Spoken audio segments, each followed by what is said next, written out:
Hey YouTube, this is City Prepping. Several key issues are intensifying this week, which could spell trouble for the economy and even represent a buildup to a world war. In this video, we're going to give you the quickest overview of these things to keep an eye on and let you know how you can best prepare if they worsen in the months ahead.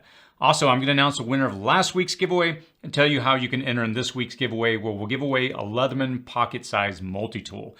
So let's jump in. U.S. politics. While we're cautious with this channel not to introduce politics for various reasons, the events that we saw last week in Congress may indicate that we're in for some challenging times as a nation. It's no secret that we're heading for a big fight over the U.S. government budget. And of course, the big question is, well, how will this impact me personally? We're going to try to answer that and give you an indication of how to prepare. We got a taste last week of conflict in Congress, the likes of which we literally haven't seen since the Civil War. And the full extent of the concessions promised by Kevin McCarthy in order to ascend to the speakership on the 15th round of voting may never indeed be known. Still, each concession likely weakened his already razor-thin majority. And for each published concession that we know about, there's likely a handshake deal as well that we probably don't know about. Some of those concessions will probably help the functioning of the government and clean up legislation and legislative processes. Providing 72 hours to review bills, capping discretionary funding, and providing members more opportunities to amend bills might result in some better governance. Some concessions might complicate things further and result in gridlock and infighting. Any member may now call for a motion to vacate the Speaker's chair. That alone could make a very thin majority difficult. These are clearly lofty things to consider. In time, political pundits, and history, they're going to determine what went right and what went wrong with this 118th Congress. Most of these concessions we won't even notice in our day-to-day, honestly. But the most impactful event specifically to you, where we will either see great leadership and governance or plunge the country into a deep recession, will be the raising of the debt limit this summer. The debt ceiling will likely need to be raised or suspended after a $2.5 trillion debt limit increase enacted in December of 2021 is exhausted. Recent estimates have projected this will happen the third quarter of 2023, and likely it will go to the exact last day of September 30th. And it has before. A government shutdown would put many out of work, put government contracts on hold, and aid to other nations would all be stopped to greater or lesser degrees. Lifting the debt limit does not authorize any new spending. It just allows the United States to finance existing obligations. If that cap is not raised, the government would be unable to pay all of its bills, which includes salaries for military members, federal employees, Social Security recipients, and more. Dealing with the debt issue is undoubtedly essential, and our takeaway is that we are likely to see things heat up considerably this summer. Just turning up that heat and rhetoric may threaten a fragile economic recovery, and it could potentially introduce chaos in financial markets. We're also seeing this in the form of disruptions to the supply and demand equation of the supply chain.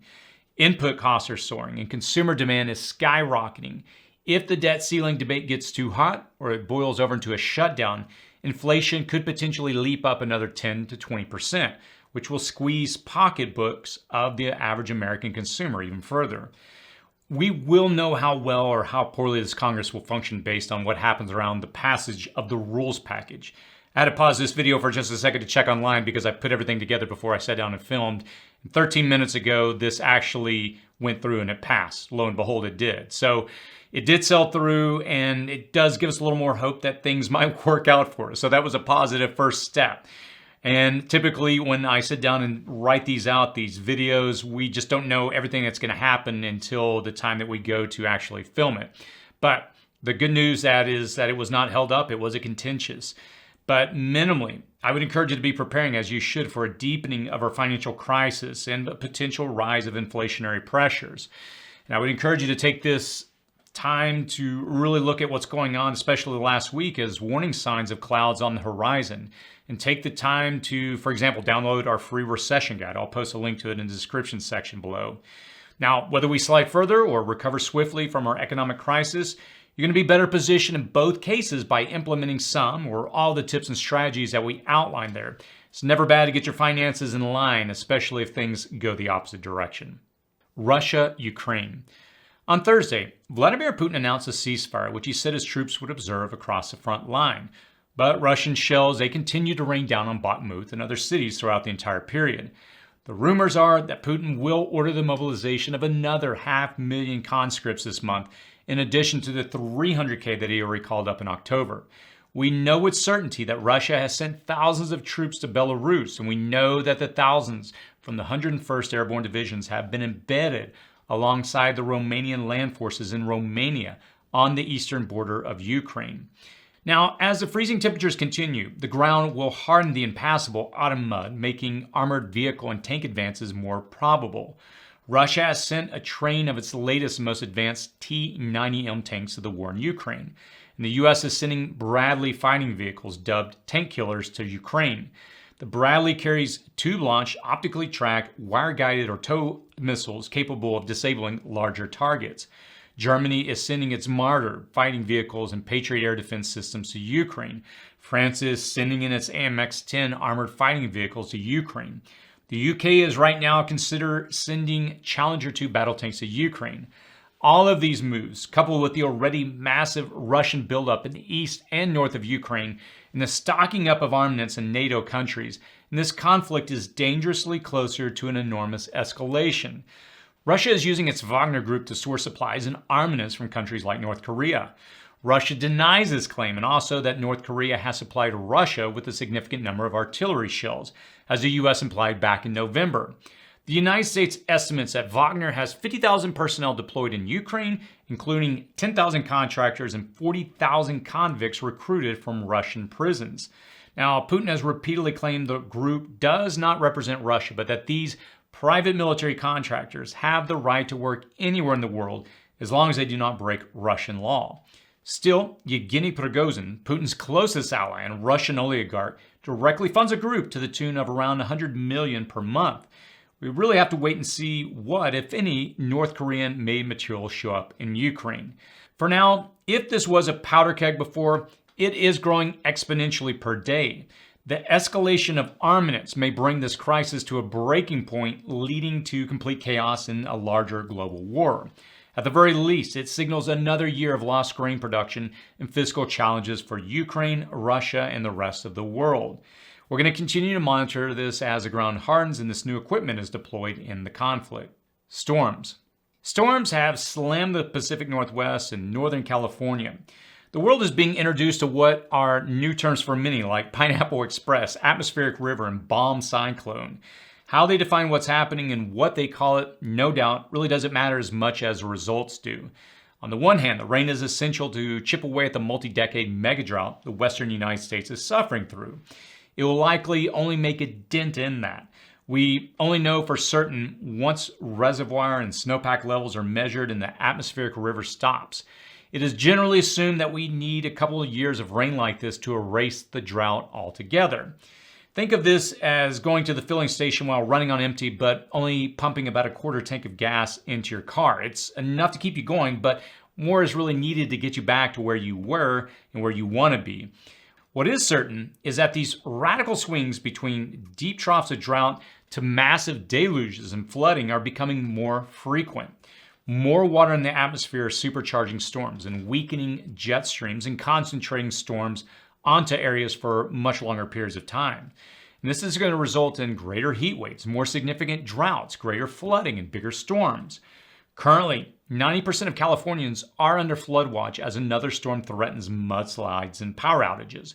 California is under a federal state of emergency at the moment, and evacuations have already been ordered for many. Now, too often, many are lulled into believing that the flip of a switch or raising a tap handle is going to result in ceaseless flow of resources into our homes.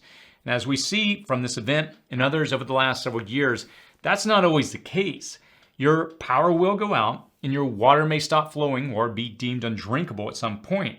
Your grocery stores will one day be depleted, and many will be left wondering where they're going to get their next meal from. Now, I'm only pointing this out so that I hope that those that watch can awaken to the fact that prepping really changes your outcome when these events occur, and they will occur.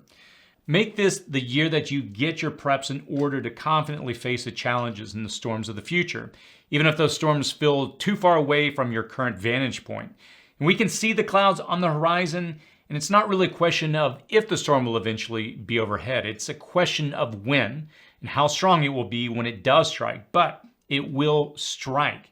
And you can be prepared for that or not. The choice is undoubtedly entirely up to you. Mentally, you will be best prepared for that time if you have taken measures to secure your basics like food and water, something we talk about on this channel all the time. I have a few pertinent videos on these topics and others that I've discussed many times before, and I'll link to those in the comments section and description section below. Now, this week for the giveaway, we're going to give away a Leatherman pocket size multi-tool. To enroll for a chance to be entered into the giveaway, just simply post a comment below. And next week, I'll use a tool to draw a winner from the comments on this video randomly.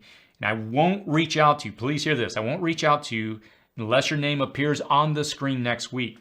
Please ignore and report any comments telling you that you've won because it's not me. I won't post or contact any winners in the comments section. For last week's winner of the Survival Energy bars, we used a tool to draw the name randomly, and the winner was Kevin Herbert. And I'll reach out to you shortly to get those sent to you. Again, don't respond to any comments from Telegram or WhatsApp. It's not me. Subscriber stories. Are you currently surviving the atmospheric rivers? Did you survive the recent snowfall in Buffalo with the hurricanes in Florida? Did you make it through the power outages in South Carolina or the boil orders for Jackson, Mississippi? Do you have a survivor's tale to tell from another event or time? If so, we want to hear about it in a new segment that we're developing for features where we're going to take people's lessons learned and best practices and hopefully implement it more and more into our videos and share those stories. Again, we won't share your name or anything, the sensitive information. Here at City Prepping, we try to recognize that our community is really a wealth of knowledge and acknowledge that we don't have every answer for every person. Your story could help countless others. So we want to hear your story, and I would hopefully encourage, or rather hope that you are willing to share it. Now, we've already heard from dozens of folks since we announced this last week, and we're going to edit for grammar, length, and content. We'll take your name off, and we'll protect your privacy. And we're going to feature some of these stories on our website here pretty soon. And again, we'll share some of these in future videos as we launch this segment.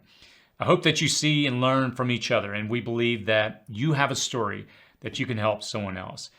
Please feel free again to write out whatever you went through and send an email to story@cityprepping.com. Again, that's story@cityprepping.com. Tell us what you went through, and more importantly, what you learned. Please do not remove your mistakes. Some of the things that I hear from people are mistakes are some of the best lessons that you can learn in situations like this. I would encourage you to start this new year by genuinely committing to prepping for an uncertain future. An uncertain future is all but guaranteed at this point. How you weather that future is entirely up to decisions that you make today. As always, stay safe out there.